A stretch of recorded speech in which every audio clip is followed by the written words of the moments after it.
नमस्कार, मैं प्रशांत और आप देख रहे हैं तेजी न्यूज। देखिए 2024 के लोकसभा चुनाव समाप्त हो गए और चुनाव समाप्त होने के बाद आंकड़ों ने हर किसी को चौंकाया है। तो आज मैं बात करूंगा एक ऐसे आंकड़े की जिसके बारे में हम लोग पहले भी बात किए हैं, यानी कि चुनाव और मतदान से पहले भी हम लोग इसका अंदेशा जताए थे, हमारे चैनल पर खबर चली थी और उस पर मुहर लगी है। मैं बात करूंगा 3 ऐसे लोकसभा सीटों के बारे में जहां पर हमने दिखाया था कि यहाँ पर त्रिकोणीय मुकाबला देखने को मिल सकता है। उसमें से पहली सीट थी पूर्णिया की, दूसरी सीट थी सिवान की और तीसरी सीट थी काराकाट की। पूर्णिया सीट के बारे में अगर बातचीत करें तो पूर्णिया सीट से पप्पू यादव पूरा पसीना बहा चुके थे। चुनाव में उतारने से पहले कांग्रेस ने उनको कमिटमेंट भी दिया कि आपको पूर्णिया की सीट से हम चुनावी मैदान में उतारेंगे, लेकिन लालू यादव की बगावत के कारण पप्पू यादव को कांग्रेस से टिकट मिल नहीं पाई, क्योंकि इंडी गठबंधन की तरफ से बिना सीट शेयरिंग के ही लालू प्रसाद ने वहां से बीमा भारती को अपनी कैंडिडेट के तौर पर उतार दिया था। तो वहां पर नाराज पप्पू यादव ने निर्दलीय ताल ठोका और तीसरा कोण बना दिया। दूसरी सीट की बात करें सिवान की, तो सिवान में भी नाराजगी में कहीं ना कहीं राजद शामिल थी। सिवान से हिना साहब चुनावी मैदान में उतरना चाहती थी, लेकिन राजद हिना साहब को चुनावी मैदान में उतारना नहीं चाहती थी, जिसके कारण नाराज हिना साहब ने लालू के ऊपर भेदभाव करने का और नजरअंदाज करने का आरोप लगाते हुए नाराजगी जाहिर की और वहां से ताल ठोक दिया। तो वहां भी हिना साहब ने तीसरा कोण बनाया। तीसरी सीट की बात करें तो तीसरी सीट है काराकाट। काराकाट से पहले पवन सिंह को लेकर कई तरह की खबरें जो है वो चली। पवन सिंह पहले भारतीय जनता पार्टी को ज्वाइन किए, उसके बाद खबर थी कि आरा से पवन सिंह चुनाव लड़ सकते हैं, लेकिन अचानक से जब जो है नामों का घोषणा हुआ तो पवन सिंह का नाम अनाउंस किया गया पश्चिम बंगाल के आसनसोल लोकसभा सीट से, जिसे पवन सिंह बिल्कुल भी चुनाव लड़ना नहीं चाहते थे। ऐसे में पवन सिंह ने व्यक्तिगत कारण बताते हुए चुनाव लड़ने से इनकार कर दिया। हालांकि इसके बाद से इन तीनों सीट के बारे में कई तरह के संशय थे। कुछ लोग कह रहे थे कि पवन सिंह कुछ नहीं कर पाएंगे, हिना साहब कुछ नहीं कर पाएंगे, पप्पू यादव कुछ नहीं कर पाएंगे, लेकिन जब आंकड़े आए तो सबको चौंका दिया गया। इन तीनों ही सीट पर या तो निर्दलीय या फिर ये कहें कि बागी उम्मीदवार जीत गए या फिर दूसरे नंबर पर रहे। मैं बात करूंगा सबसे पहले पूर्णिया लोकसभा सीट की। पूर्णिया लोकसभा सीट पर पप्पू यादव ने ताल ठोका था। नाराजगी थी उनकी राजद से, क्योंकि राजद से पहले वो चुनावी मैदान में उतरना चाहते थे राजद की टिकट पर, लेकिन लालू यादव और तेजस्वी यादव से मुलाकात होने के बावजूद भी उनको टिकट नहीं मिली। साथ ही कांग्रेस को भी मना किया गया था कि पप्पू यादव को टिकट नहीं देना। ऐसे में कांग्रेस ने पप्पू यादव को जब कमिटमेंट दिया कि आपको टिकट देना है, तो लालू प्रसाद यादव ने नाराजगी में वहां से बीमा भारती को टिकट दे दिया, जिससे इंडी गठबंधन की सीट वहां से फुल हो गई। तो ऐसे में जब पप्पू यादव वहां से चुनावी मैदान में उतरे तो उससे पहले से जो पसीना बहा रहे थे पप्पू यादव, वो उनका रंग लाता हुआ दिखा। मैं आपको बताऊं कि इस चुनाव में पप्पू यादव ने कुल 5,67,556 मत प्राप्त किए हैं और इतने मतों के साथ टॉप पर रहे पप्पू यादव।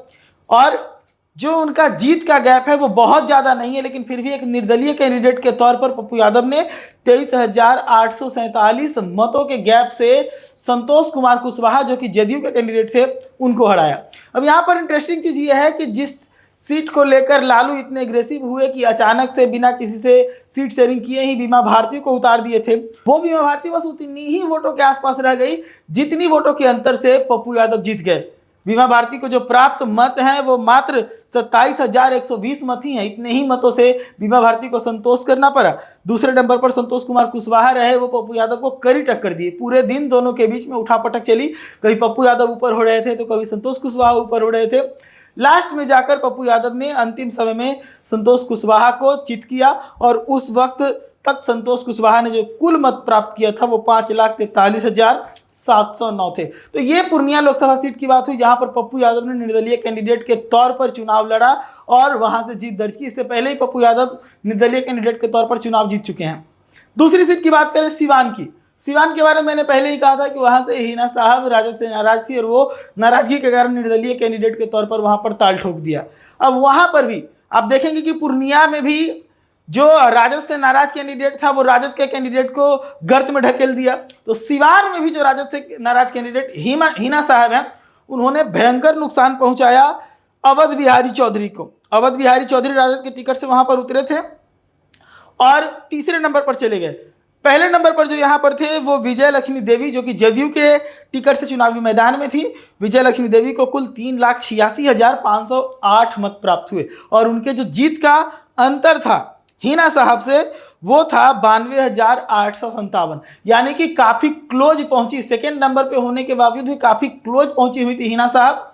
और एक बड़ा टक्कर जो है वो दिखा। यहां पर भी राजद के कैंडिडेट को हिना साहब ने पछाड़ दिया। अब उसके बाद बात करें तीसरे लोकसभा सीट की, तो तीसरी लोकसभा सीट जो है वो काराकाट है। काराकाट से बीजेपी से बागी हुए पवन सिंह ने निर्दलीय कैंडिडेट के तौर पर ताल ठोका था। तो वहां पर पवन सिंह जो है दूसरे नंबर पर रहे, और दूसरे नंबर पर रहते हुए पवन सिंह के भी जीत का जो अंतर है वो 1,45,000 वोटों का आसपास का है, जिसे पवन सिंह पछड़े। लेकिन इसके बावजूद वहां पर एनडीए से बगावत था पवन सिंह को, तो एनडीए के कैंडिडेट उपेंद्र कुशवाहा को तीसरे नंबर पर धकेल दिया। यानी कि जो भी यहां पर बागी हुआ उसने अपने गठबंधन और अपने पार्टी के नेता को बहुत नीचे धकेल दिया। तो पवन सिंह ने उपेंद्र कुशवाहा को बहुत नीचे खिंचवा दिया। यहां पर पहले नंबर पर रहे राजा राम सिंह, जिनको 3,80,581 वोट मिले। राजा राम सिंह सीपीआई-एमएल के टिकट से काराकाट से चुनावी मैदान में उतरे थे। उसके बाद बात करें वहां से पवन सिंह की, जो कि दूसरे नंबर पर रहे निर्दलीय कैंडिडेट होने के बावजूद 2,74,723 वोट लाए पवन सिंह। और जिनको पछाड़ा उपेंद्र कुशवाहा को, जिसके बारे में कहा जा रहा था कि सबसे मजबूत कैंडिडेट है, वहां पर उपेंद्र कुशवाहा को मात्र 2,53,876 वोट ही मिली। उपेंद्र कुशवाहा की अपनी पार्टी है राष्ट्रीय लोक मोर्चा, उसी के टिकट से इकलौते सीट पर उपेंद्र कुशवाहा उतरे थे और वहां से उनको हार का मुंह देखना पड़ा। यानी कि जिसने भी मजबूत चेहरे ने भी यहां से बगावत करते हुए निर्दलीय कैंडिडेट के तौर पर दावा ठोका, वो यहां पर बहुत कुछ करता दिखा। कहीं से जीत गया तो कहीं पे हार का सबसे बड़ा कारण बन गया। ऐसी तमाम खबरों के लिए जुड़े रहिएगा द एज न्यूज के साथ। हम आपको ऐसे ही कई तरह के अपडेट चुनाव के नतीजों पर देते रहेंगे।